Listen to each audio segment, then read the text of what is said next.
সোমবার জনসংযোগের কাজে মহানগরের রাস্তায় নামে বঙ্গ বিজেপি। উত্তর কলকাতার সাংগঠনিক জেলা বিজেপির উদ্যোগে তারা সুন্দরী পার্কের সামনে থেকে সকাল 10:30 বাড়ি বাড়ি প্রসাদী চাল এবং নিমন্ত্রণ পত্র দেওয়া হয়। রাম মন্দির উদ্বোধন উপলক্ষে বাড়িতে দীপ জ্বালানো সহ অযোধ্যা ঘুরে আসার আমন্ত্রণ জানানো হয় বাসিন্দাদের। উপস্থিত ছিলেন 23 নম্বর ওয়ার্ডের কাউন্সিলর বিজয় ওঝা, জেলা সভাপতি তমগ্ন ঘোষ ও রাজ্য সাংগঠনিক সাধারণ সম্পাদক অমিতাভ চক্রবর্তী। এ বিষয়ে রাজ্যের সাংগঠনিক সাধারণ সম্পাদক অমিতাভ চক্রবর্তী জানান, আগামী 22শে জানুয়ারি বহু প্রতীক্ষিত দিন। 5,500 বছরের যে সংস্কৃতি এবং 500 বছরের যে সংঘর্ষ সেটা সাকার হতে যাচ্ছে। আমরা সবাইকে ওই দিন দীপোৎসব পালনের জন্য এবং তারপর অযোধ্যা যাওয়ার জন্য আমন্ত্রণ জানাচ্ছি।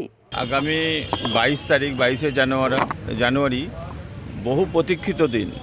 5,500 বছরের যে সংস্কৃতি এবং 500 বছরের যে সংঘর্ষের ইতিহাস সেটা সাকার হতে যাচ্ছে।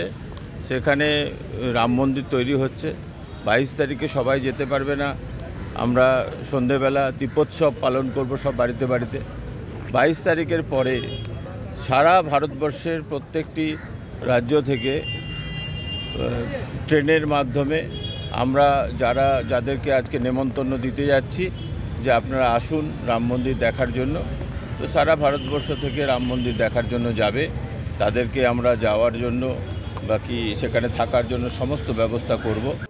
যদিও এ বিষয়ে রাজ্যের শাসক দল মন্তব্য করেছে সবই ভোট টানার চাল, কিন্তু এভাবে ধর্মের রাজনীতি করে বাংলার মানুষকে হাত করা যাবে না। প্রসঙ্গ যখন অভিভাবকের, তখন রাজ্যের মানুষ নিজের ঘরের মেয়েকেই বেছে নেবেন। তাই রাম মন্দিরের নামে আসন্ন ভোটে খুব একটা সুবিধা করা যাবে না বলেই মন্তব্য করেছে তৃণমূল কংগ্রেস। কলকাতা থেকে সঞ্জয় রায়চৌধুরীর রিপোর্ট, ওঙ্কার বাংলা।